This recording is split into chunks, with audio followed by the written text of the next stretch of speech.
Welcome to the Banker Lamp. Please enjoy the video. You begin by preparing the hardware so the setting you change takes effect.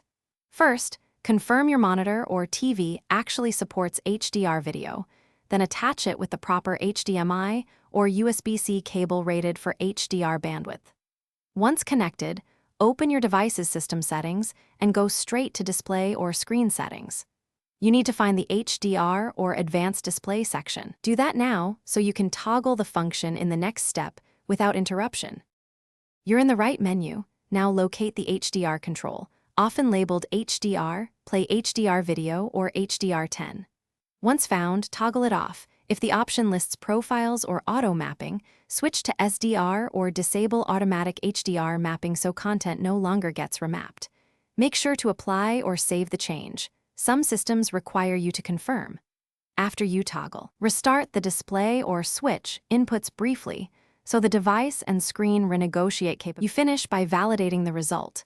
Play a known SDR clip and check that the image is less blown out and colors look natural. If HDR still appears enabled, make sure your display firmware and graphics drivers are up to date, then repeat the toggle. Outdated firmware often forces HDR behavior. If the system-level option won't stick, use the video player or TV picture mode to force SDR output. One key tip: test with another input or cable to rule out a stuck hardware edit handshake.